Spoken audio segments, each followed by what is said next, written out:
Hi everyone, welcome back to another episode. Today I have the wonderful Barbara Walsh, a brilliant health coach. Barbara, thank you so much for being here. Thank you for having me. First, very easy question is where in the world are you? I am actually in the United States. I'm in the Northeast in New Jersey. Lovely. Now, health coaching. Mhm. There's a lot of people who do health coaching, but I think your story is particularly unique because of what you've been through to get where you are now. So, do you mind talking us through really what drew you into the health coaching world in the first place? Yeah, well, I didn't set out to be a health coach. I have been a professional graphic designer, so I'm an art person, and that's what I had been doing pretty much my whole life. And got into health coaching because back in 2016, I was diagnosed with breast cancer, and which was a terrifying experience. And that diagnosis literally, not that it was anything I wanted to hear, but it was actually something that turned out to be a wake up call for me that actually changed my entire life.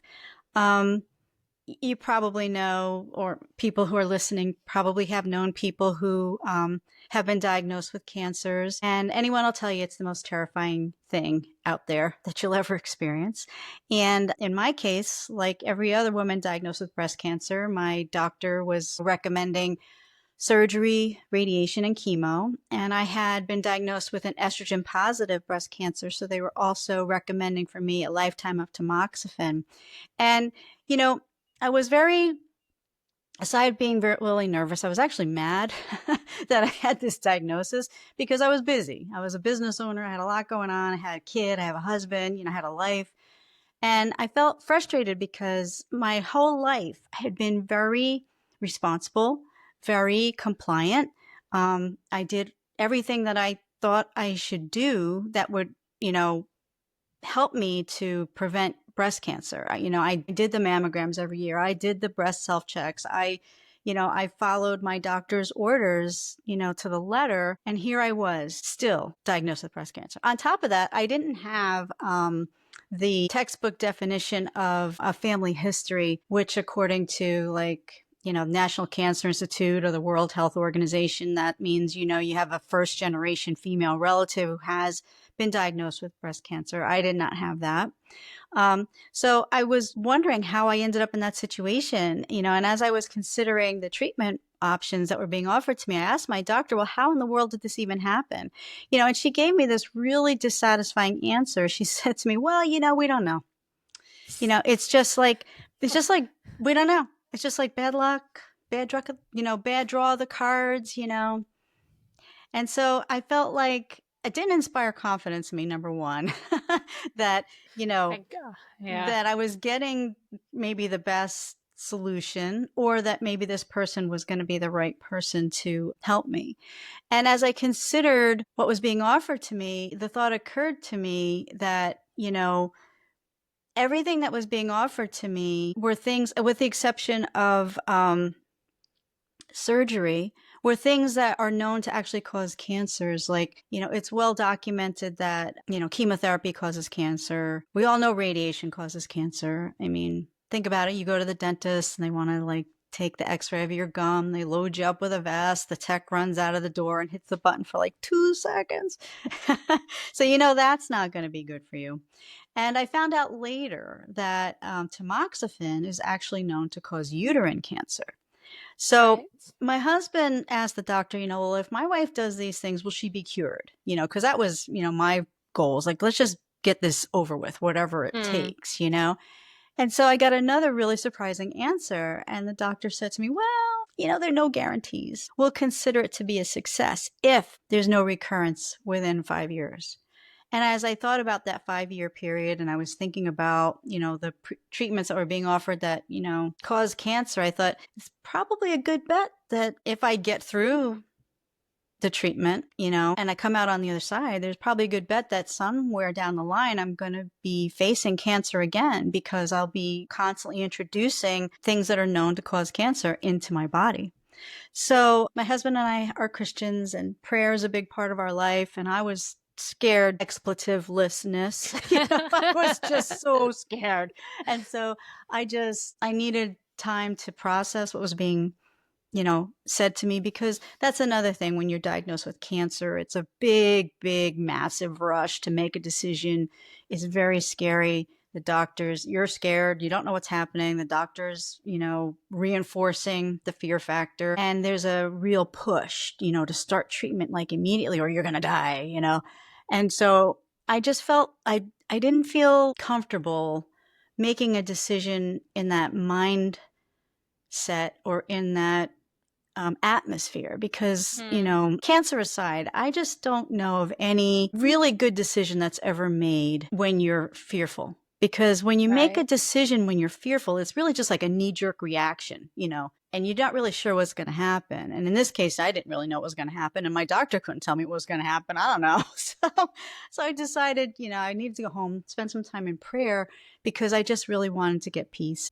From my background, I know from things that I've read, in the Bible that says that, God's wisdom travels on a pathway of peace. And that sounded good to me. I needed that.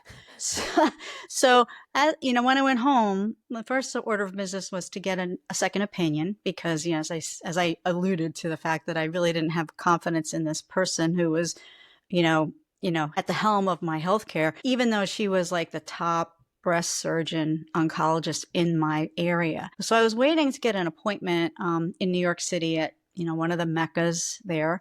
And I couldn't get in because I just had to wait. And that turned out to be like a major blessing because it actually allowed me the time that I didn't know I really needed to like spend that time in prayer and just to like get wisdom, get some direction. And as I was in that time of prayer, I just felt really, really led to do some research.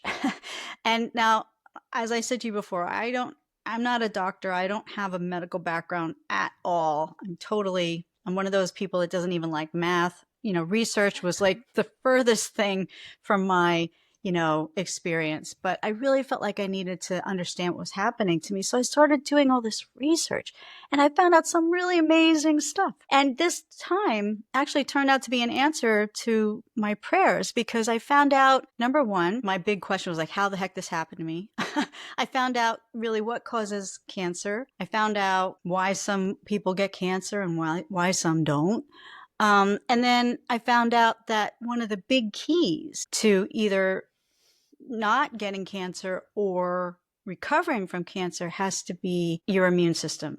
And in my case, as I was, if you're in a state where your immunity is compromised, and again, that's a term that we all know very well since 2020, if you are in Hmm. a state of compromised immunity, you're going to be at a higher risk, regardless of what your background is. Interestingly, the other thing I found out through this time was that, out of all of the cases, like statistically, 1 in 8 women will be diagnosed with breast cancer in their lifetime. And literally every 2 minutes, a woman is diagnosed with breast cancer. And Wow. out of all of those people, right, it's like less than 5% of them have a genetic predisposition. Oh, So, interesting. yeah, because like that was another misconception I had was that, Hmm. well, I don't have the family history. I'm not predisposed. So my risk is like really, really low. It's not really something even that I need to be concerned about. When I looked into that further, I found out that, even the World Health Organization categorizes breast cancer and actually all cancer as a lifestyle disease, not a genetic disease, which I don't is know that either. right, which is fascinating or eye-opening. Yeah. And because what does that tell what that told me was that, it has to do with some things that I'm doing on an everyday basis, or Hmm. maybe things I'm coming in contact with on an everyday basis. It really doesn't have anything to do with my DNA or my genetic makeup. So that was interesting. And then this other thing that I found out, which was also really interesting and equally as eye opening, is that most breast cancer, with the exception of triple negative, I was not diagnosed with triple negative, but most breast cancers and most cancers in general take a really long time to grow. They're like a slow growing disease. And it can take up to 10 years for breast cancer to grow in the body to the point where you can even pick it up on a mammogram. Wow. So, right. And so that was telling me that, all the years that I was being so compliant and so responsible getting my mammogram. And I'm not totally bashing mammograms, but all the years I was doing that in what my mind was a preventative action, it wouldn't have been found anyway. So it was like the whole thing just blew my mind. And as I thought about this, I thought, okay, so this thing has been growing in my body for 10 years and I was clueless about it. But my body in that 10-year period, as I thought back, was actually sending out a lot of signals. Like I had, and apologize in advance. We just met each other, but I'm going to tell you some stuff that's probably not going to be pretty. But, I had a lot of health issues, but not like I wasn't diagnosed with some, serious chronic illness like heart disease or diabetes or, any of those things that you hear about. But I had a lot of chronic things going on, like I have a son.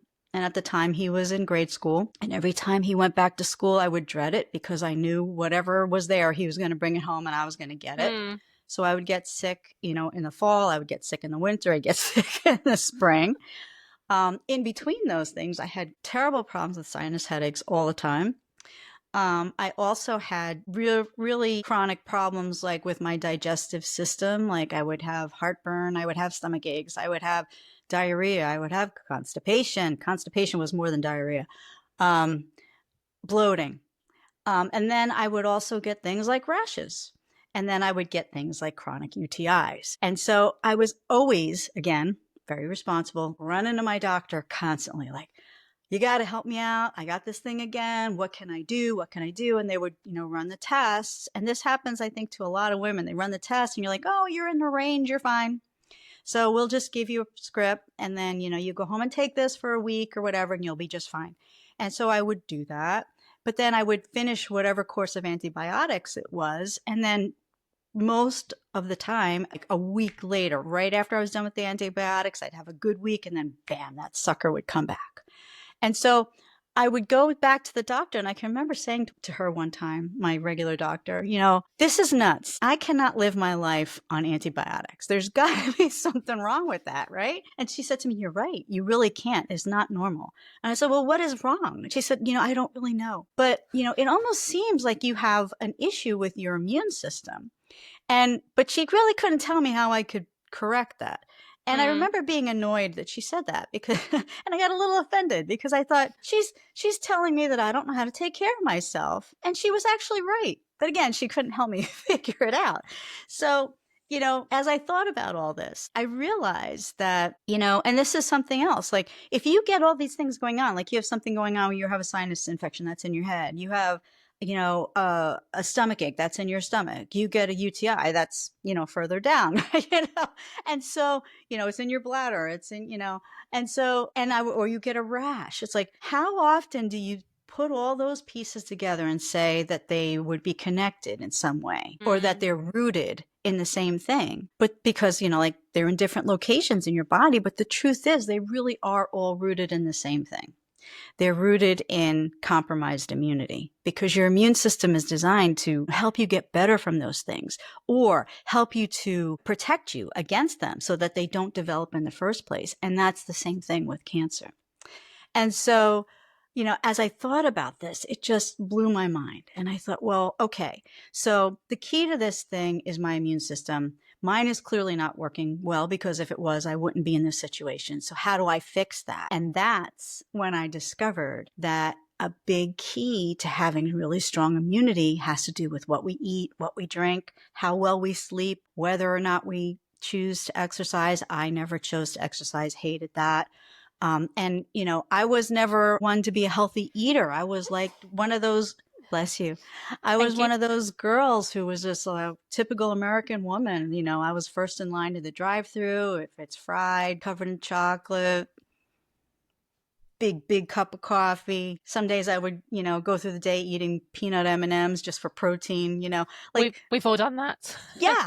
I mean, I was just that regular woman, Yeah. It never occurred to me. And, like I was raised in a family, like and if anybody had ever told me back then that one day you're going to be a health coach and you're going to talk about nutrition, stuff like that, I would have laughed in their face because I would have said, what, are you kidding me? Who cares about that? That doesn't matter. I mean, I was raised in in a family where it was like, we ate well. I'm half Italian, I'm half Filipino. Good food is like the hallmark of both of those cultures. And, it never really, we never thought about, is the food good for us? It was always, does it taste good? And that was the benchmark.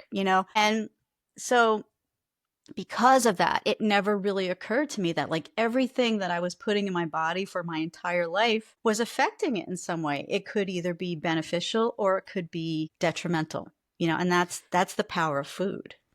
I mean, this is fascinating stuff. I'm going to let you take a breath because you've done a really good job there. But I want to take you back before we go into the food side of things and sort of your frustration with doctors. And I think that's probably one that we're coming more used to across, around the world in questioning Western medicine, right? Because it feels I'm like you, like, why isn't stuff right? Why can't you fix me? Why don't you know by this point? Because we know so much. So why isn't it working? But how do you navigate who to trust though? Because like you, my mum actually had cancer. And she had stage 4 and she survived it, which is great. But she woke up one day and she couldn't walk. And what had happened was that cancer had grown on her spine. She was in her early 60s, thought it was backache with age, and then what it was this growth on her spine compressing it. Now, thankfully, she's got through treatment, but straight away, radiation, chemotherapy. And of course, we trust that this is the right thing. And thankfully for her, she's fine and we're now like 10 years on and it's all good. In fact, more than 10 years on now. But how, when you're going through this process, and I can only imagine what it's like to be like, you've got this diagnosis. Cancer is a scary thing for everybody because we know that people die from it. But you had the sort of the sense or the courage to take a step back and go, okay, there's a lot going on here. I need that quiet. I need to find another answer. But how did you know that the answers you got would be the right ones? Because there's so much conflicting information out there. What kind of led you to go, this is it? Well, first of all, I don't know if I was actually brave. I think I was more terrified of the actual treatment protocol, even than the cancer. I mean, so that that's was fair number as one. well. I was terrified of that. I have to admit, I'm probably vain and I'm a real control freak because, I had my own business. I think any entrepreneurial woman is going to be a little controlling. Sorry, people, but I think it's true. But anyway, Totally so true. I wanted control and I was losing control. So that was the number one thing. And number two, back to the vanity, I thought to myself, if I have 5 years to live, like in the worst case scenario, based on my doctor's, advice, if I did have 5 years to live, first of all, I don't want to spend it sick. I don't want to spend it, going in and out of hospitals for infusions. I don't want to spend it nauseous with my head in the toilet and bald. Those were my things. I just didn't want to do any of it. And I think that was probably and the other thing that frustrated me too was I was thinking about, this gold standard treatment that is really the only thing that's ever offered to any cancer treatment. It's really the same treatment protocols that have been offered to cancer patients since the 1960s when I was a little girl. And when you think about the track record of that treatment, now, yeah, it's getting better now because, there's more research, but really, a lot of people still die from this same treatment. And a lot of people die, not even so much from the cancer they had, but more because of side effects of treatment of like chemotherapy. Interestingly, as I was looking at the research I was doing and the stuff that I was learning, and I was thinking about how pivotal your immune system is for it, I just felt like, for me personally, chemotherapy was the antithesis of that because chemotherapy devastates your immune system. It just totally wipes you out. So I thought to myself, I need something that's going to not devastate my immune system. And, back before I mentioned, like as I'm a Christian and I was reading in the Bible and it was saying, how God's wisdom travels on a pathway of peace. That for me was my barometer. I didn't want to make any decision that was going to be life altering because I was afraid. I wanted to at least feel confident about that I knew I was on the right path. And interestingly, another answer to prayer came along in the process because as I was doing this research, I actually met a woman who had been diagnosed with stage 4 breast cancer 20 years prior to my diagnosis. And that amazed me because she was thriving. And I never really met a person who lived 20 years after a cancer diagnosis. And if I did meet one, they were not in the best of health and, vibrant. Mm. And so she was telling me about her story, and she had decided to go. And this was when she was diagnosed. It was before there was the internet. There was before we could look around and find out stuff or whatever. We were really limited when you think about it all those years ago. And she decided to go a natural route because, weirdly, her daughter had worked for a newspaper, and the newspaper previously had done a human interest story about a woman that everyone thought was crazy because she had done a natural treatment for cancer. And so she was still alive. So the woman I met, her name was Marie, she sought out this other woman who had also been living 20 years post diagnosis. And so that was the impetus for Marie trying a natural protocol. So I met her and I was talking to her, and she gave me a great pearl of wisdom, which was amazing. She said to me, first of all, I know you've just been diagnosed, but I got to tell you, you have a little more time than you feel like you have, because, when you're in with the oncologist and you're trying to work out whatever your protocol is going to be, you feel like you have no time.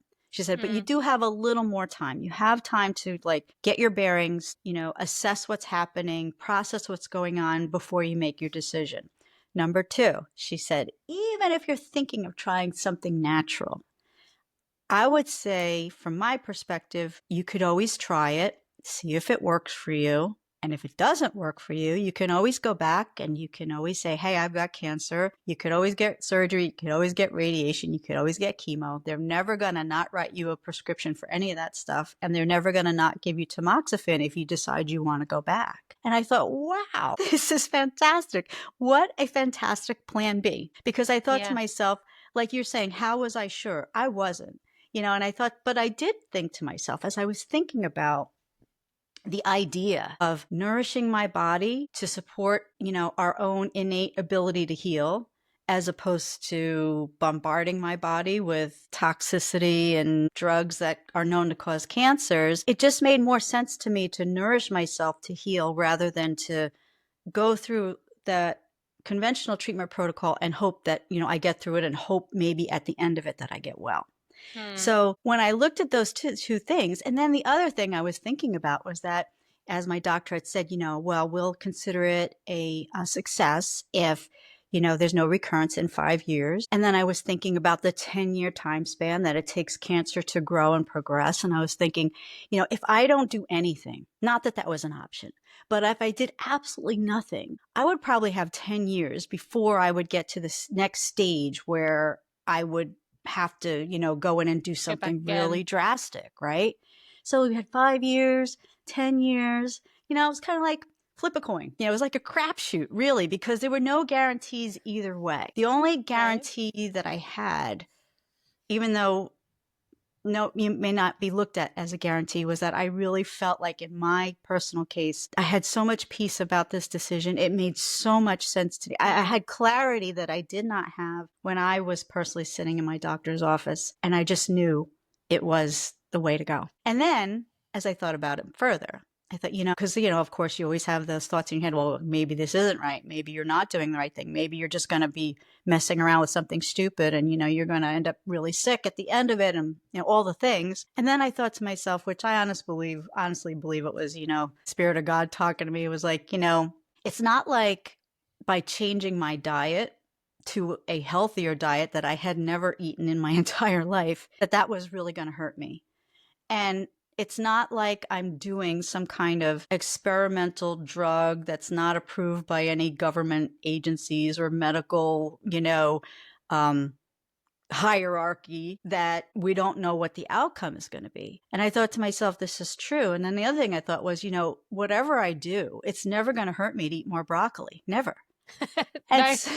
right. And so then the other reasoning I had behind it was like, I wasn't sure it was going to work. I'll be honest with you. I wasn't sure. I just felt confident that that was kind of the road for me. And I was thinking to myself, even if this doesn't work, clearly I'm in a depleted state. I need to get myself stronger so that if I do go into treatment, I can get better faster and I can recover. And hopefully the effects of that treatment will be less devastating on my body because I will be stronger, right? So these were the reasons why I decided to go that route. And interestingly, as I made these changes, not that I was happy about it initially, because it was like I really had to make changes, and change is hard, it just is. And so, but I kept reminding myself, even when it was hard, it was like, well, it's never going to be as hard as doing chemo, you know, Right. Yeah. n- you know, turning down a donut is never going to be as hard as chemo. Like, I would remind myself of these things, and everything I learned, like, it began with detoxifying my body from things that were in there. We all have toxicity. Our food, even just in general, the way food is grown, our environment, things like that, we all have toxicity. So that was like the first thing. I got to remove the toxicity, because I didn't want my immune system to be split. Like, I Mm. didn't want it to be, because that's really where you get compromised immunity. Like, you have that surveillance system. It's naturally built into your body. And, your white blood cells, they kind of just circulate all the time, and they're looking for stuff, and they're looking for stuff. And then normally they just like grab it, and they, they trap it, and then they kill it, and then it gets removed. But you don't even know that's happening. But Mm. when you have a lot of things going on in your body, usually because, we're inflamed, or something, there's a lot of little fires going on. And then if you add to it, like a viral thing or a bacterial thing, you know, eventually what happens is your forces get split. Your troops are smaller. And so they go running around, and then they get diverted in different ways, where your body is so full of, diseased cells or inflamed cells that it becomes too overwhelming for your immune system to keep up with it. And when that happens, that's when stuff falls through the cracks, and that's when sickness takes hold, whether I, it's a viral, bacterial, or even a disease state, could take hold.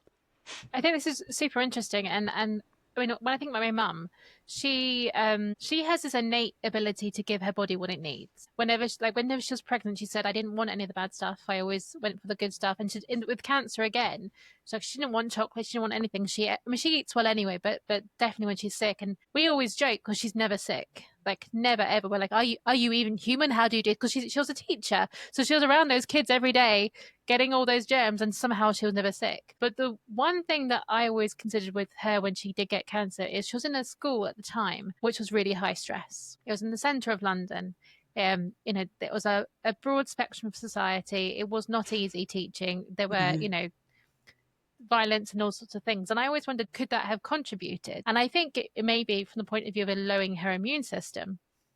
But what I love about what you're talking about is, it is that awareness of food. And even when I'm sick, like, I will crave certain things, and often it's fruit and veg when I'm sick. And I don't also, thankfully, don't get sick that often these days. But did you have to learn to listen to your body and what it needed? Or did you start with prescriptive, like, these are the things that are good for me, and therefore I'm going to eat them until I like them type thing? Um, It was a little bit of a mixture. I started out, as I said, detoxifying my body, and that required doing a lot of things like juicing, which I was not familiar with, really switching the type of foods that I ate to foods that I knew were going to be supportive to my immune system, and also foods that are known to actually fight cancer cells. So that was my goal. Fortunately, even though I was a junk food junkie, I do actually like vegetables, so it didn't hurt me too much to switch that. It was the idea of getting rid of the stuff that I would normally crave that just became habit for my regular everyday, snacks and stuff like that. So, initially my goal was like, we're just going to go all in and do this, regardless of whatever we're used to, we're doing this now, because that was it. And as you're saying, interestingly, over time, your body does start to crave the really good stuff. It's like your body's actually craving nutrient that we're missing. And usually Mm. that's what will happen, especially as you make a transition. Like, it might sound weird, like I was saying earlier, I never would have thought I would be one who would be a healthy eater, or even talk about it, or try to tell people, how great it is, because I wouldn't have believed it. But as I started juicing, I started feeling amazing. I mean, like, before I was diagnosed. I had just started menopause. I was like one of the lucky ladies out there who puts on a lot of pounds, and that's common, when you have that hormonal shift. I had gained like 30 pounds. Nothing I would do would take it off. And I was well acquainted with the whole idea of dieting and starving myself, whatever I needed to do to get into my dress for whatever occasion it was. But that stuff didn't work anymore. And I had zero energy. I was always dragging. I had a lot of stress, probably very similar to what you're explaining about your mom. I mean, not so much with violence, but as a business owner, I had a lot of stress in managing that. At the time, it's crazy, but my son he was little, but he was like a professional actor. And so I was Wow. I used to have to drive him all over the place. So I had his schedule, I had my schedule, keeping our house going, making sure we had laundry, my Yeah. husband, like all the things. And I think it's common with women that we just get used to being in a chronic state of stress. And I never Yeah. really even associated that, like you were saying about this awareness. It was just became very normal to me that, feeling stressed and doing things in a stressful way and not sleeping well just seemed like normal. Kind of like back Mm. when I was, my check engine lights were going off and all these weird things were happening in my body. Weirdly, that became normal. Feeling crappy became normal. And it was like, it's a very insidious, slow developing thing. But over time, you just feel like, well, you're getting older. Of course, you're going to feel tired. Oh, you have a lot on your plate. Yeah, of course you're going to be tired. Oh, you don't have a lot of energy. Of course, you have so much going on. But it never really occurred, or even with the sicknesses, it's like, oh my gosh, there's a million things out there. Even if you can't get to the doctor, go to the pharmacy. Look, there's all this medicine. Of course, everybody feels the same way. And Mm. it becomes like, you resign yourself to the fact that that's the way you feel, that's the way you should feel, and you should expect to feel that way. But really, nothing could be further from the truth. And when you start to like make some shifts and you start to nourish your body in a way that your body has never been nourished before, man, the switches all flip. All your energy comes flooding back to you in an amazing way. And in my case, even as I did all that detoxification, I ended up losing that 30 pounds without really trying. And that I actually attribute to the fact that I was carrying, aside from the hormonal shifts going on in my body, I was carrying a lot of toxicity. And basically, when you have a lot of toxicity, one of the body's defense mechanisms is to trap those toxins if you're not removing them. And especially in my case, I was constipated. Of course, I wasn't removing toxins, right? Your body's defense is to trap that stuff and store it in fat. And that's why you have all this stubborn fat that doesn't come off. So as I detoxified, like all this cool stuff started happening. And like everything I learned, I would apply it. And I don't know if it's going to work, but I'm going to do this, And I would Yeah. start feeling good. Like I could feel really good, positive things happening in my body. I know it sounds crazy, but talk about becoming super aware from being oblivious, right? Right. And what Yeah. was cool was that, like, I wasn't brave. I appreciate you saying that I was brave. I wasn't really brave. I didn't tell people what I was doing because I thought, this is crazy enough. I know it's crazy. And I know people are going to think you're out of your mind. And I felt like I couldn't do something really radically different in my life and defend my position to everybody Yeah. at the same time. Right. And so, But I think that's reasonable though, because also people do it out of their own fear as well. Like yeah. sometimes they don't believe it will work for them, so why would it work for you? And Yeah. so you're carrying their negativity. So I can totally get that. Like, just keep your head down, particularly what you're dealing with as well. Keep your head down, do your thing, worry Yeah. about that, avoid the noise. That makes total sense. Yeah, and my thought process was I was all an experiment anyway. And I thought, well, I'm going to see if it works. And if it works, I'll tell people what happened. If it doesn't work, I'll go into treatment and everybody's going to know what happens. You know what I mean? Right. And so in my case, though, it was fantastic because like people started actually noticing, they were like, oh my gosh, you look so good. Oh my gosh, you look my eyes were brighter. My skin was better. My hair was better. I had more energy. All that weight started, like melting off my body. It was like I was completely reset and reborn in a way, because it was like I was saying earlier, it was like that cancer diagnosis was terrible. Who wants that? But Mm, man,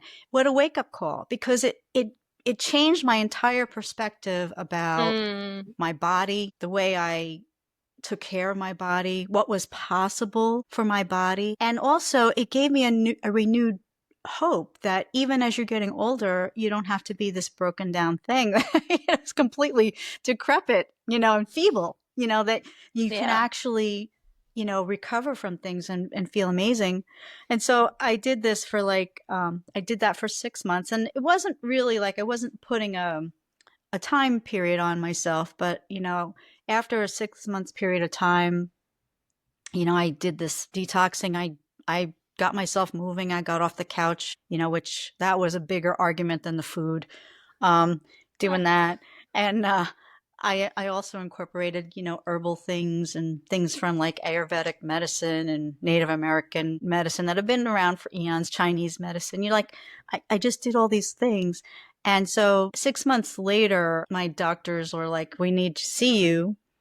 And so I went back. And then when I went back, they did all the testing. And that's when they really couldn't find the cancer anymore. And Amazing. yeah. And so they gave me the NED, which is no evidence of disease. And as of this month, it's 9 years now, which is pretty fantastic. That is. So that was the reason why I became a health coach, because as I was doing all those things and I could feel the changes and I knew something good was happening, I kept thinking to myself, why don't I know any of this? Why did no one ever tell me about this?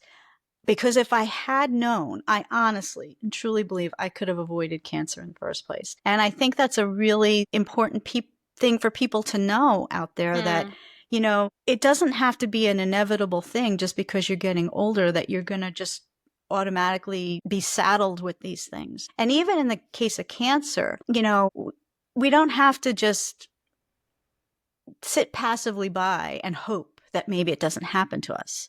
There's a lot of things that we can do every day that will lower your risk. And even, I have to say it, even though maybe professional people wouldn't agree with me, but you can actually prevent it from actually happening Mm. in your own life if you shift your understanding and take a proactive approach. It's amazing what can actually happen, for sure. I mean, I think, like you say, with the approach that you have and obviously your results, you've still got a plan B. So Mm-hmm. even if you did make all these changes and it doesn't work, unfortunately, someone gets cancer, there is still the traditional treatment. Just hopefully this will either make you not need it in the first place or lessen the impacts. One question before I kind of go on to, your recommendations on how to do this, but years ago, I decided to give up soft drinks, sodas, and I was on a holiday with a friend. And throughout that whole week, she was like, "Don't take the soda, don't take the soda," and that's fine for the whole week. When I went home on my own, it took me another 6 months to not have a psychological battle about not taking the soda. It Wow. sounds strange, but my brain was like, "You're missing out. You're missing out. You're missing out." And I'm just wondering, did you go through that missing out feeling as well, or was it because of the motivation was so big you didn't have that in your back of your mind? Um, I can't lie. I felt like even just thinking about doing it, I felt like I was going to be missing out on a lot of things. But the motivation was bigger than that for Mm. me, because to me, it was like life or death. I know that sounds very dramatic, but for me, it But was it like was, that. yeah. It was like life or death. It was like, okay, do you really need it that bad? We're doing this now. And that I would keep that in my mind. And then also, I'm blessed. I have a really supportive husband. I didn't, like, as I was making all these changes, I did not force my family to, do what I was doing. I was doing something. They knew what I was doing. They would help me. And my husband was really great. He would help too. But, some days I would say to him, man, this is really hard. I don't know if I could do this. I don't know if I could do this another day. And he, Mm. because in my mind, I had like the detox protocol that I was doing was like 30 days. And I thought, I can't do, I was like on day 2. I was like, I can't do 30 days of this, And he said to me, he was like, don't even think about that. Don't think about 30 days. Don't think about tomorrow. You just do what you're doing today. You think what you're doing Mm. now, and you don't worry about that. And, weirdly, or I wouldn't say weirdly, I would say coincidentally, that's actually really scriptural. It's like you don't worry about tomorrow. Tomorrow has enough going on. You just concentrate on today, and today's the day that, God makes for you, and that, he'll provide everything you need to help you get through to tomorrow. And I think that that's a tougher thing. The mind games that go on, like you're saying, are probably the hardest part, one of the hardest parts of deciding to make changes. But the thing is that it's like, you say you feel like you're missing out. It's really the best kept secret that, like, even as far as making nutritional changes like I did, or changing the way that you eat, you feel like, I can't do that. I'm going to be missing out. or I'm going to, I'm going to hate every minute of it. But really, as you start to make those changes, your body responds in a way that you would be amazed how you feel. And then after a while, it's like, I've been putting this off for so long and I could have been feeling this much better, much, Right. much Yeah. sooner than this. You know what I mean? Yeah, So, definitely. No, that's amazing. And so obviously don't give away all your secrets, but what sort of simple shifts do you think anyone could make today? Not even if they got cancer, but just to kind of get on that path to the healthy immune system. What would you yeah. recommend? Yeah. I would recommend number one, I would check what you're eating, number one, because it turns out that there's a lot of research out there that shows that if you're deficient in vitamins, that you can become depleted to a state where you can develop cancer. So I would say look at the food that you're eating, number one. Make sure that you're getting a nice, good variety of nutrients so that way you can make sure that your vitamin stores are strong. Number two, you're going to hate me, people, but you got to get off the sugar. Sugar is the thing that feeds cancer. And it actually feeds cancer, like even if it's in its developmental stages, it loves the sugar. So you got to get off processed sugar. Does that mean you don't eat fruit? No, because fruit and processed sugar are two completely different things. So definitely get off processed sugar, which, kind of ties back to your experience with giving up soda.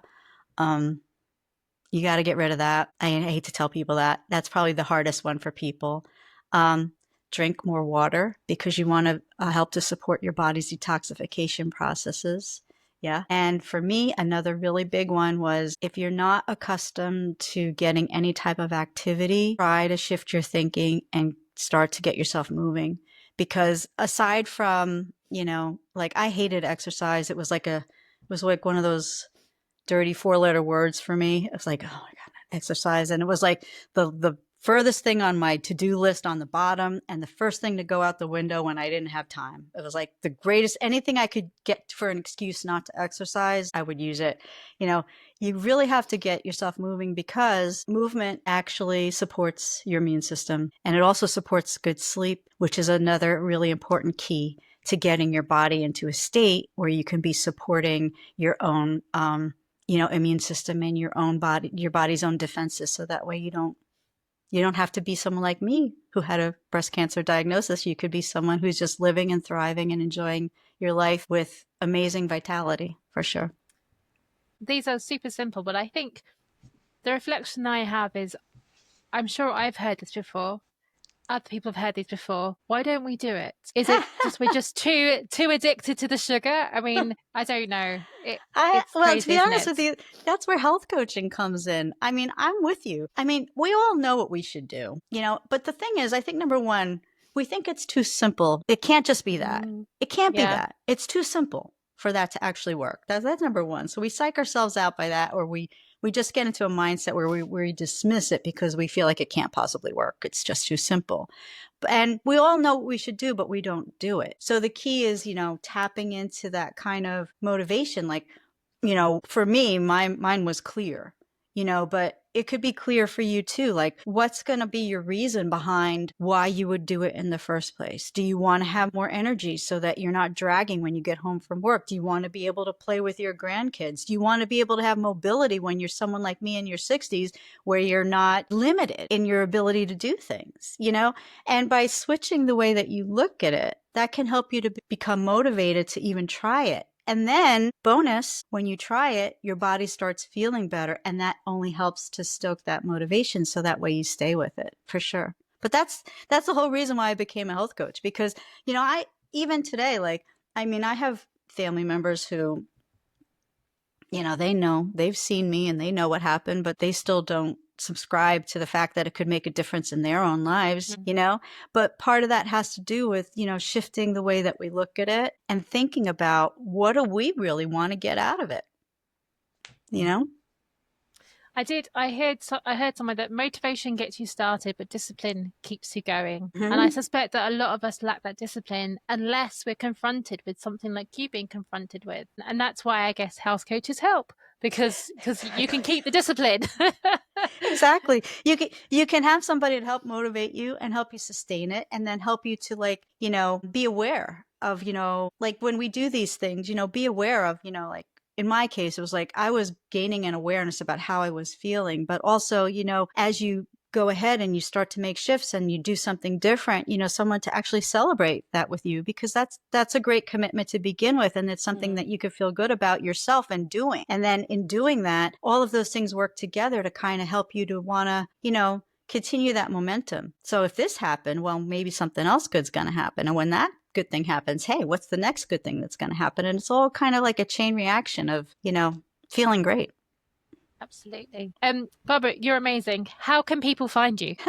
Okay, well, you can find me. You can get me on my email, healthcoachingwithbarbara@gmail.com. I'm on Instagram at good_nature_wellness. That's the name of my business, Good Nature Wellness. On Facebook at Good Nature Wellness. Yeah, or on my website, which is goodnaturewellness.com. Yeah. And if it's okay with you, I'd like to offer a resource to your listeners out there. It's something I put together after my experience. It's called 5 Things I Wish I Had Known Before I Was Diagnosed with Breast Cancer. And I talk a little bit more about my experience. And I also share some more, some of these tips that you can actually use in a practical way every day. The reasons why they are going to be impactful for you, even scientifically speaking. And also things that you can just start using that you can actually implement in an easy, simple way. And that you can get at my website at www.goodnaturewellness.com/5thingsfreebie. And I'll be happy to send it to you. Or you can email me Amazing. and ask, and I'll send it to you there too. I'll put that on the show notes as well. But thank you. That's very generous of you. So thank you so much. It's been brilliant having you. And I look forward to watching your journey as it keeps going forward. Thank you. Thanks so much for having me. I really appreciate it. This has been wonderful.